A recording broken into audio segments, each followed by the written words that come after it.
Kayo po ba mga bossing ko ay meron pong oregano sa loob ng inyong bakuran? Mainam mga bossing ko na meron kayong oregano dahil ang oregano ay maraming benepisyon dulot mga bossing. Unang-una, ang oregano mga bossing ko ay makakatulong para makapagtaboy ito ng mga negatibong enerhiya na nasa loob ng inyo pong tahanan or kaya po yung mga papasok na mga negatibo. Yung negatibong enerhiyang yan po ay magdudulot sa inyo ng mga kamalasan. Kaya minsan mapapansin ninyo, lagi na lang may karamdaman, away-away ang pamilya, or kaya po ay lubog sa pagkakautang, or kaya po ang dami-dami mga problemang samot-samot na dumadating sa buhay ninyo na hindi nyo malaman bakit ganon, bakit ikaw na may paladasal, masipag ka pero lagi lang walang pera, yung mga ganon mga bossing. Kaya mas mainam, gumamit po tayo ng mga pampaswerte, maging sa mga ritual at ganoon din po sa mga halaman.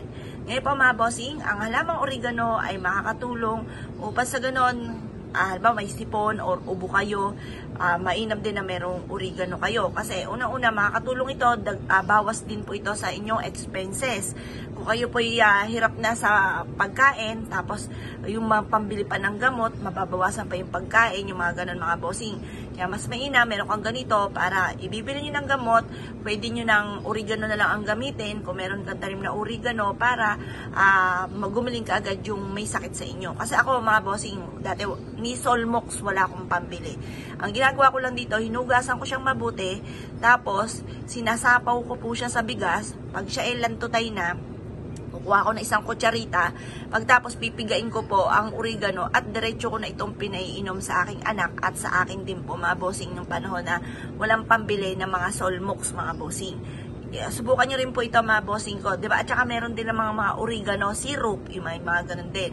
Ngayon pa mga bossing, kasi yun yung mga panahon na nakatulong talaga sa akin ng oregano na hindi na ako bibili ng Solmox at oregano aking ginagawa. Kaya mas maganda may tanim kang ganito.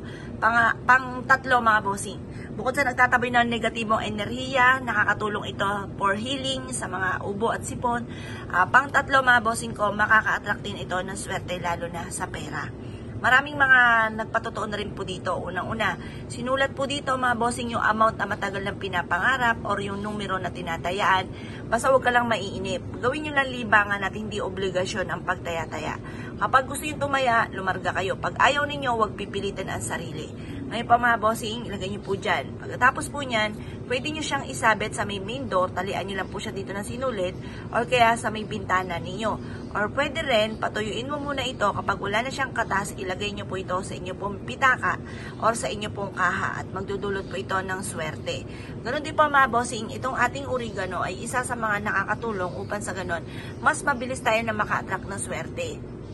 Lahat ng swerte na nais, hindi lang naman lagi pera. Halimbawa, swerte sa paghanap ng trabaho. Halimbawa, yun nga po sa mananaya. Ganon din po sa negosyo, lalo na. Tapos, kung ako po sa inyo, lagi nyo i-wish, magkaroon kayo ng negosyo na dito na kayo yayaman. Kasi sa pagtaya-taya, talagang yan po ay kumbaga suntok sa buwan or kaya po maaaring sa pagtaya-taya, talagang kung nakaukol talaga sa inyo talaga yun. Huwag niyong gawing obligasyon. Pero yung pagninegosyo, pagtatrabaho, yun ang obligasyon natin. Ngayon po mga bossing, lalo na kung marami kang pangarap sa buhay, yun talagang pinakamayor na dapat nating laging i-wish na magkaroon tayo ng negosyo na dito tayo yayaman or kaya magkaroon ng trabaho na regular na kumbaga makakasurvive ka sa araw-araw, yung ganon. Or matutupad yung mga pinapangarap. Kaya kung kayo pinaniwala at nais po itong gawin, subukan nyo na po ito, proven po ito, at isa rin po ito sa paborito ko na halaman at pampaswerte. Kaya kung kayo pinaniwala at nais po itong gawin, ay siya mga bossing, good luck po sa inyo po lahat.